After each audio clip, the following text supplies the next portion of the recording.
नमस्कार मित्रमैत्रिणींनो. गप्पाष्टकच्या आजच्या भागात मी मोहिनी घारपुरे देशमुख आपलं सगळ्यांचं मनःपूर्वक स्वागत करते. मित्रमैत्रिणींनो, आपल्याला माहितीच आहे माझ्या यूट्यूब चॅनलवर मी गप्पाष्टक नावाने जे सेगमेंट सुरू केलं आहे त्यात मी सध्या माझे प्रवास हा विषय घेऊन आपल्या सगळ्यांशी गप्पा मारते. मी आजच्या भागात आपल्याशी बोलणार आहे ते छोटेखानीचे प्रवास मी केले. छोट्या छोट्या अंतरावरचे म्हणजे 4-4 तास 5-5 तासाच्या अंतरावरचे जे प्रवास केले त्याबद्दल तर मी बोलणारच आहे. पण हे प्रवास मी ज्या पद्धतीने केले त्याबद्दलही मी तुम्हाला आज सांगणार आहे. पुण्यात आल्यापासनं मला कार पुलिंग हा एक बेस्ट ऑप्शन अशा प्रवासांसाठी वाटायला लागला. याचं कारण हे कारपुलिंग म्हणजे काय तुम्हाला माहिती असेल ना. अनेक ठिकाणी कारपुलिंग करतात आणि कारपुलिंग करणारे ड्रायव्हर्स हे त्या कारचे ओनर असतात. त्याच्यामुळे आपल्याला अतिशय सेफ वाटतं आणि ते स्वतःच त्या कारचे ओनर असल्यामुळे आपण सुरक्षित असतो त्या प्रवासात. कारपुलिंग करताना हे जे कारचे ओनर असतात ते त्यांची राईड डिक्लेअर करतात की समजा आज मी नाशिकहून पुण्याला जाणार आहे किंवा पुण्याहून आणखीन कुठल्या शहरात जाणार आहे आणि माझ्याबरोबर मी सहप्रवास्यांना घेऊन जाऊ शकतो. तर माझ्या कारमध्ये इतके इतके सीट्स आहेत, त्यासाठी एका सीटसाठी मी इतकं शुल्क आकारणार आहे. तर ज्यांना यायचं असेल त्यांनी बुकिंग करा आणि आमच्यासोबत तुम्ही येऊ शकता. थोडीशी काळजी घेतली तर हे समजू शकतं की कारपुलिंग करताना नेमकं कोणत्या चालकाची गाडी आपण निवडायला पाहिजे आणि त्यासाठी काही क्रायटेरियाज आपण एक बेसिक स्वतःसुद्धा ते लावून तपासून बघू शकतो. तर ही झाली कारपुलिंगची माहिती आणि मला गेल्या काही वर्षात अनेकदा कारपुलिंगनी प्रवास करायला लागला. पण मी खरं सांगू, या छोट्या छोट्या प्रवासांमध्ये जे सहप्रवासी मला भेटले ना ते माझ्या सुदैवाने मला इतकी चांगली माणसं या प्रवासांमध्ये सुद्धा भेटली की अक्षरशः कधीकधी कॉलेजमध्ये गप्पा मारतो आपण आपल्या अनोळखी किंवा जुजबी ओळख असलेल्या मित्रमैत्रिणींशी, मी तशा पद्धतीने सुद्धा त्यांच्याशी बोलले आणि ती माणसं किती चांगलं काम त्यांच्या आयुष्यात करत आहेत हे सुद्धा मला त्यांच्याकडनं समजलं. जसं की एका कारचे चालक म्हणजे ते माझ्याच वयाचे होते म्हणून मी त्यांचा उल्लेख एकेरी करते आहे. त्यांनी मला गप्पांच्या ओघात सांगितलं की ते विज्ञान हा विषय घेऊन ते आणि त्यांची बायको शाळेतल्या मुलांसाठी काम करत होते कोरोनाच्या काळामध्ये. आत्ता अलीकडे जेव्हा मी अशा प्रवासाला गेले तेव्हा त्यात 2-3 जण होते जे IT क्षेत्रात काम करत होते. त्यातला एक जण ॲप बनवत होता, आणखीन एक जण होता तो ITमध्ये प्रोग्राम डेव्हलपमेंटचं काम करत होता. बघा म्हणजे एकच क्षेत्र असतं, आपल्याला फक्त वरवर वाटतं की हे क्षेत्र एवढ्यापुरतंच मर्यादित आहे. पण जेव्हा आपण त्या क्षेत्रातल्या माणसांना भेटतो तेव्हा आपल्याला त्यांच्या कामावरून हा फरक कळतो की त्यांचं काम किती महत्त्वाचं आहे आणि ते नेमकं कशा पद्धतीने आपल्या जीवनात उपयोगी आपल्या प्रत्येक माणसासाठी ठरतं आहे. मित्रांनो, ज्या कारपुलिंगचे प्रवास मी केले ना तेव्हा योग्य ती काळजी मी घेतलीच होती डेफिनेटली आणि थँकफुली जी माणसं मला भेटली तीसुद्धा अनेक अशा पद्धतीची भेटली. तर कारपुलिंगचा सुद्धा अनुभव प्रवास म्हणून अतिशय सांगण्यासारखा आहे.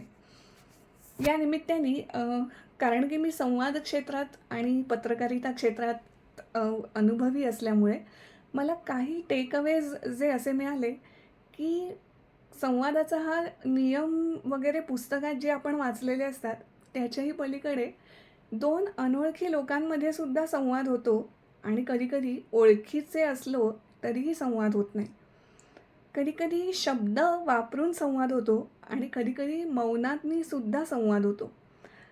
जसं एका प्रवासात असं झालं होतं की बराच वेळ कोणीच सहप्रवासी काही बोलत नव्हते आणि त्यांनी जी टेप लावलेली होती प्रवासामध्ये गाण्यांची टेप ती रिपीट होऊन जवळजवळ 1 तास 30 गाणी परत परत चालली होती. मी आपलं हिमतीने शेवटी त्या चालकांना सांगितलं की एक्सक्यूज मी, आपण आता ही गाणी बदलूया का? आणि सगळे सहप्रवासी मनापासून हसले. ते चालकसुद्धा "ओह शुअर, आपण खरंच कधीची हीच गाणी ऐकतोय ना?" असं म्हणत त्यांनी आनंदाने ती गाणी बदलली. आणि मुख्य म्हणजे त्यांनी मलासुद्धा ही परवानगी दिली, की तुम्ही तुमच्या आवडीची पण गाणी लावा, आम्हाला काही प्रॉब्लेम नाही आहे.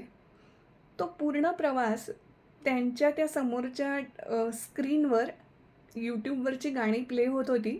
मी आणि माझी मुलगी मागच्या सीटवर बसलेलो होतो आणि आम्ही छानपैकी देवानंदची वगैरे गाणी व्हिडिओ, ऑडिओ असं बघत तो जर्नी आमचा खूप आनंदाचा झाला. अशीच आणखी एक आठवण आहे, की एकदा जेव्हा मी माझ्या घरी परतत होते, तर पोहोचता-पोहोचता उशीर झाला आणि मला घ्यायला माझे मिस्टर येणार होते.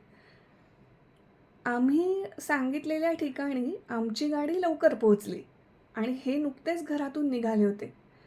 मला अचानक मुलगी म्हणून अशी इन्सेक्युरिटी वाटली, की आता या अनोळखी ठिकाणी मी इथे एकटी सामान घेऊन अशी उभी कशी राहणार?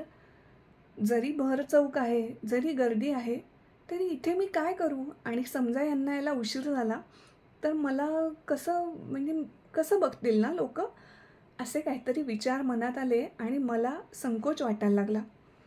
माझ्यात कुठून बळ आलं मला माहीत नाही.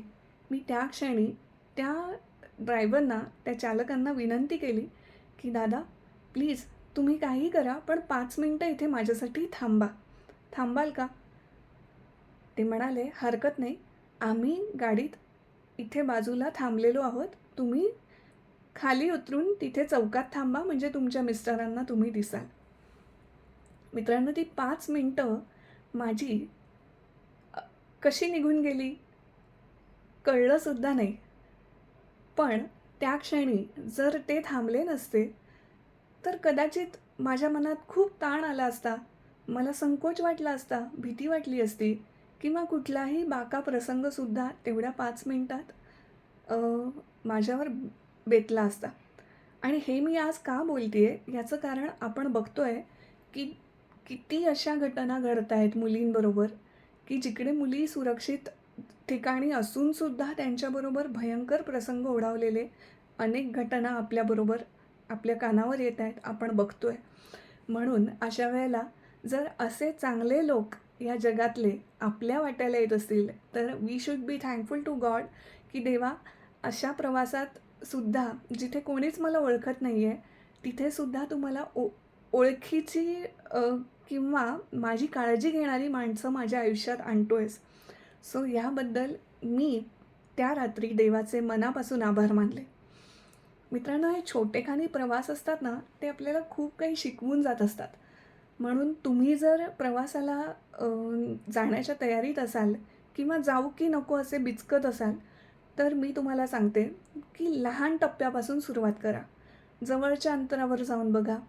1 तास, 2 तासाचा प्रवास करून बघा आणि त्या प्रवासात स्वतःची काळजी घ्या. योग्य माणसं ओळखायला हे छोटे-छोटे प्रवासच तुम्हाला शिकवतील बघा. सो गप्पाष्टकच्या आजच्या भागात थांबते. उद्या भेटते प्रवासाचे आणखी काही माझे अनुभव घेऊन. मला तुमच्या कॉमेंट्सची मी खूप वाट बघते आहे. अनेक जणं सांगतायत, मला कळवतायत पर्सनलीसुद्धा, की आम्ही हे गप्पाष्टक तुझं ऐकतो आहोत, आम्ही रोज व्हिडिओ बघतो आहोत. पण जोपर्यंत तुम्ही तुमचे कॉमेंट्स, तुमच्या व्हॅल्युएबल प्रतिक्रिया मला देत नाही, तोपर्यंत हे गप्पाष्टक रंगणार कसं? सो बोलत राहूया गप्पाष्टकमध्ये. उद्या प्रवास हाच विषय घेऊन एका नव्या अँगलसह. धन्यवाद. शुभरात्री.